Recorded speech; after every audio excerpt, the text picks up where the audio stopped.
विज्ञान राज्य कन्या महाविद्यालय कोटली।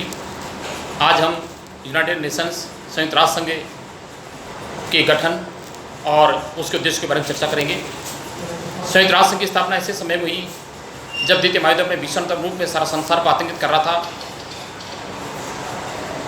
जर्मनी, जापान, इटली ध्रुवीय राष्ट्र की बढ़ती हुई शक्ति का मुकाबला करने के लिए ब्रिटेन, अमेरिका, फ्रांस आदि मित्र राष्ट्र की शक्तियाँ लगी हुई थी। यह युद्ध कुछ राष्ट्र की प्रतिष्ठा के लिए लड़ा जाने वाला युद्ध नहीं था। निश्चित रूप से ध्रुवीय राष्ट्र के युद्ध में विजय होती तो मानवीय स्वतंत्रता और मानवीय अधिकार को बहुत बड़ा आघात पहुँचता, विश्व पर बहुत अधिक इम्पैक्ट होता, बहुत अधिक प्रभाव होता।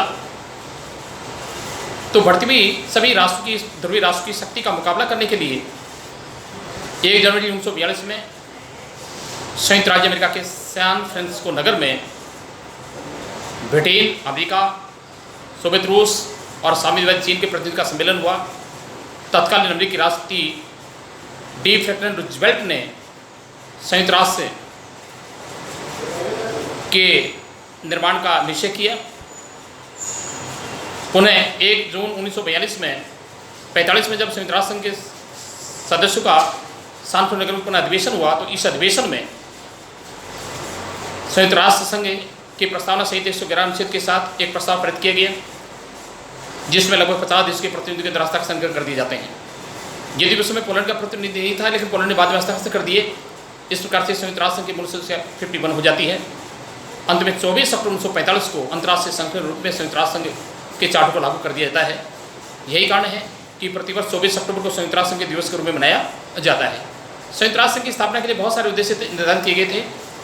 आने वाले संतानों के लिए युद्ध की विभीषणों को टालना है, अंतर्राष्ट्रीय शांति और सुरक्षा को कायम रखना है, इसको खतरे को निवारण करना है, उसको संभावित खतरे को टालना है, रोकना है।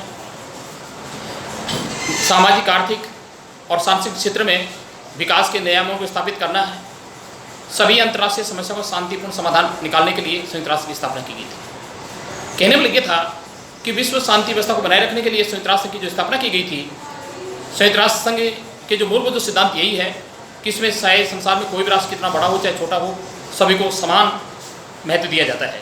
सभी अंतर्राष्ट्रीय विवादों के शांतिपूर्ण समाधान का समर्थन किया जाता है। संयुक्त राष्ट्र संघ के वर्तमान समय में सदस्यों की संख्या 193 हो चुकी है। यदि इसके मूल सदस्य संख्या 51 थी, आज लगभग 267 देशों में से 193 देशों की तरह इसकी मेंबरशिप प्राप्त कर ली गई है। संयुक्त राष्ट्र के 6 अंग हैं: महासभा, सुरक्षा परिषद, आर्थिक सामाजिक परिषद, अंतर्राष्ट्रीय न्यायालय, सचिवालय और अंतर्राष्ट्रीय सचिवालय। ये 6 इसके अंग होते हैं। महासभा संयुक्त राष्ट्र संघ का प्रधान अंग माना जाता है। महासभा की तरफ संयुक्त राष्ट्र संघ के सभी अंगों की गतिविधियों पर प्रभावशाली नियंत्रण रखा जाता है।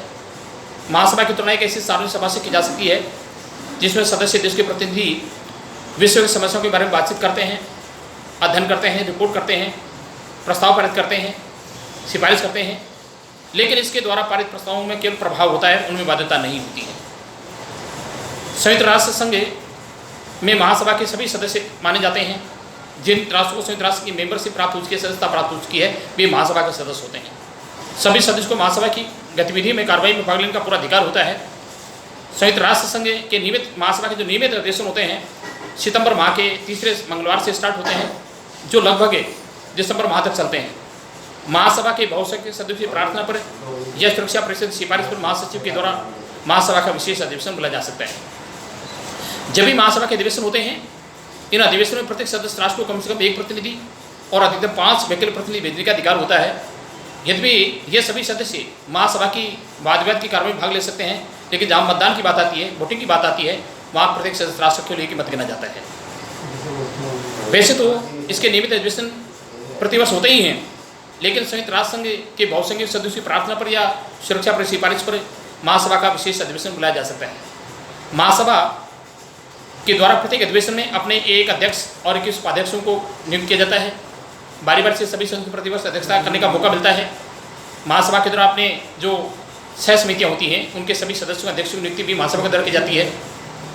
तो महासभा के जो अधिकार, जो शक्तियाँ होती हैं, व्यापक अधिकार शक्तियाँ प्राप्त होती हैं। पहला जो अधिकार है